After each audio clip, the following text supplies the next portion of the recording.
Jadi yang paling penting pas di LPK tuh kita belajar bahasa Jepang, belajar budaya Jepang seoptimal mungkin. Gunakan waktunya semuanya di situ. Fokus gitu. Gak usah mikirin, aduh nanti gagal gimana, aduh nanti ini gimana, aduh wah. Kalau kita banyak keraguan seperti itu ya, bukannya malah kita jadi mudah dalam belajar. Tentu belajar dalam ketakutan seperti itu membuat kita jadi tertekan gitu. Jadi malah susah. Kalau menurut aku pribadi.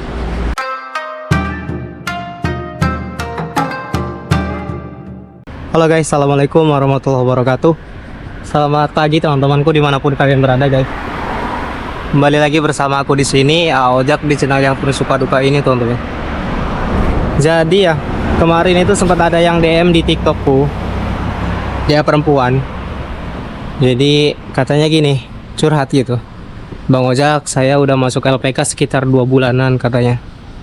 Tapi baru masuk bab 15.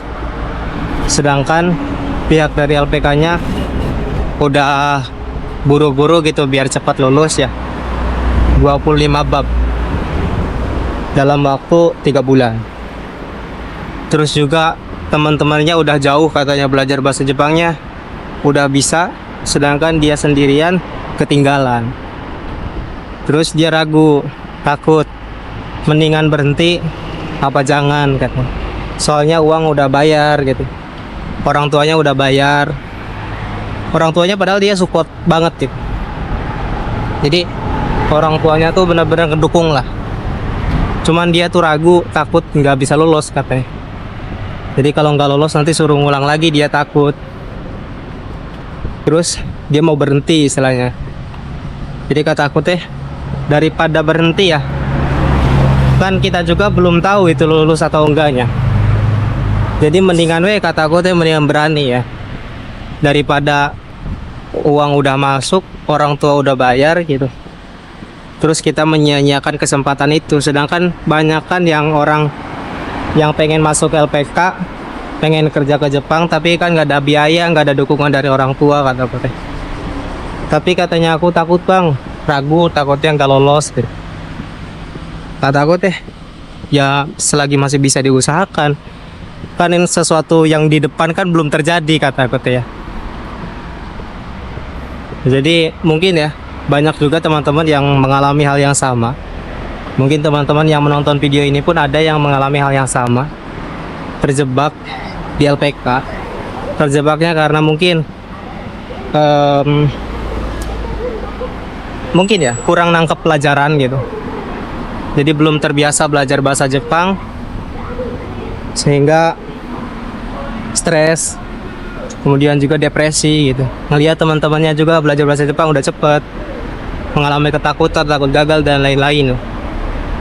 Aku pikir semua orang ya yang berproses untuk pergi ke Jepang pasti mengalami ketakutan yang sama teman-teman. Termasuk aku pribadi pun dulu pas di LPK sama ya, memiliki ketakutan, takut gak lolos, takut gagal, takut dipulangin. Tapi selagi kita masih bisa mengusahakannya, selagi kita masih bisa untuk berusaha lebih keras lagi, kalau menurut aku pribadi sih gas aja gitu. Kalau misalkan kita susah menangkap pelajaran ya, misalkan dalam ngapalin bahasa Jepang lemot gitu, lambat, kenapa nggak coba kita tambah jam belajar kita. Waktu itu pun banyak teman-teman aku belajar sampai jam 11 malam, bahkan minta tambahan jam ya. Di LPK itu sampai jam 12 belajar, saking benar-benar pengen lolos gitu teman-teman. Jadi daripada kita ragu, takut gitu, mendingan kita berusaha gitu. Karena hasil belum tentu kan. Toh kita juga belum tahu besok gagal atau enggaknya gitu.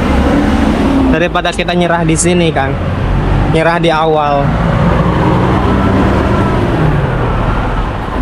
Jadi pas aku coba buat yakinin ya, aku coba buat bisa jawab sebisa mungkin, memotivasi biar untuk bangkit kembali gitu, jangan menyerah di tengah jalan ya. Karena kasihan juga orang tuanya ya, kasihan orang tua yang udah membiayai gitu, udah bayar kan. Dan juga kan nggak murah teman-teman untuk daftar di LPK itu, Rata-rata sekarang tuh 6 juta 7 juta tuh masuk gitu di awal uangnya. Jadi kalau misalkan kita di tengah perjalanan kita mengundurkan diri ya uangnya hangus gitu. Jadi sayang banget. Jadi buat kalian juga teman-teman yang sekarang mungkin lagi di LPK, kalian lagi belajar bahasa Jepang, udah all out gitu kalau menurut aku mah. Kerahkan semuanya. Udah nggak usah mikirin yang lain-lain. Jadi fokuskan aja di bahasa Jepang. Fokuskan di bahasa Jepang. Fokuskan gimana caranya bisa lulus di situ. Udah nggak usah mikirin kerjaannya, nggak usah mikirin gaji, nggak usah mikirin yang lain-lain. Gimana nanti di Jepangnya, nggak usah mikirin itu dulu. Jadi yang paling penting pas di LPK tuh kita belajar bahasa Jepang, belajar budaya Jepang seoptimal mungkin. Gunakan waktunya semuanya di situ. Fokus gitu. Gak usah mikirin, aduh nanti gagal gimana, aduh nanti ini gimana, aduh wah. Kalau kita banyak keraguan seperti itu ya, bukannya malah kita jadi mudah dalam belajar. Tentu belajar dalam ketakutan seperti itu membuat kita jadi tertekan gitu. Jadi malah susah. Kalau menurut aku pribadi. Kemudian dia bertanya ya, Bang Ojak gimana caranya gitu, biar nggak gampang menyerah katanya. Biar kita semangat lagi dalam belajar bahasa Jepang, kemudian kita semangat lagi dalam menggapai cita-cita buat pergi ke Jepang katanya. Kata aku gini ya, kalau aku pribadi teman-teman, jadi selalu melihat ke belakang. Jadi setiap kali ingin menyerah tuh aku lihat, tengok ke belakang, ada siapa di belakang yang menyupport kita gitu. Ada siapa orang-orang yang mengharapkan kesuksesan kita. Ada siapa di belakang, di balik layar ya, orang-orang yang mendorong kita untuk terus maju.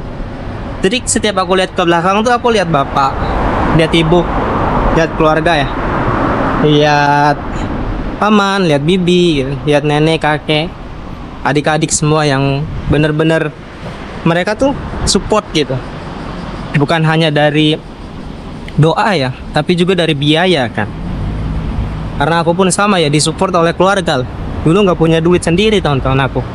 Jadi banyak disupport sama keluarga sampai bisa ke Jepang. Nah, kalau misalkan kita nyerah tuh, mau nyerah nih, lihat ke belakang tuh. Bayangin kalau misalkan kita nyerah tuh, betapa kecewanya kan ya orang tua kita, keluarga kita di rumah menantikan ya benar-benar kita tuh bisa sukses gitu, bisa bahagia, bisa punya kerjaan di Jepang. Gitu kan? Ya bagi orang kecil kayak kitanya, bukan kita ya, mungkin akunya. Bagi orang kecil kayak aku lah, ya susah gitu. Ya benar-benar jadi harapan teman-teman, jadi harapan keluarga gitu. Jadi bisa kerja di Jepang tuh udah kayak sebuah berkah gitu. Karena apa ya? Ya kita dari keluarga petani. Kalau aku dari keluarga petani, keluarga yang pas-pasan gitu. Jadi melihat anaknya punya kesempatan untuk bisa bekerja di Jepang tuh bener-bener apa ya, sebuah berkah gitu. Jadi makanya saat aku mau menyerah pun aku selalu lihat ke belakang tuh, lihat orang tua aku tuh kayak sedang mendorong gitu. Nah itu mungkin ya bisa dijadikan sebuah referensi ya buat teman-teman ya saat kalian nanti mau menyerah gitu kan di perjalanan. Aduh kayaknya bang aku gak bakalan bisa lolos nih di LPK, misalkan aku belajar bahasa Jepangnya susah nih. Jangan pikir susah gitu kan, semua susah. Kita coba tambah gitu, tambah daya dobrak kita, coba kita tambah jam belajar kita. Kalau misalkan orang-orang yang lain yang mudah belajar ya, teman-teman kalian yang udah pintar, itu belajarnya 2 jam, kita coba 4 jam itu. Kita bangun lebih pagi jam 4 udah ngapalin bahasa Jepang, udah ini. Sama teman-teman aku juga dulu nggak bisa bahasa Jepang ya, cuman karena pengen bisa dan pengen bisa nyampe ke Jepang ya. Jadi bener-bener semangat menggapai cita-cita ya, bisa sampai ke Jepang. Ya mudah-mudahan ya teman-teman yang menonton video ini pun kalian bisa belajar dari curhatan si kakak ini. Juga ya semoga ada apa ya, benih-benih hal positif gitu, benih-benih motivasi yang bisa diambil untuk kalian semakin bersemangat. Oke? Ya, kalian juga yang sekarang lagi persiapan buat ngumpulin modal, teman-teman yang sambil bekerja sekarang sambil belajar bahasa Jepang, itu kalian luar biasa. Mudah-mudahan teman-teman semua cita-citanya, mimpinya untuk bisa pergi ke Jepang terlaksana ya, wujud. Amin. Nanti kalian naik pesawat itu tuh. Tuh. OTW ke Jepang. Amin. Semangat ya. Oke. Semoga bermanfaat. Aku tutup dulu videonya sampai di sini.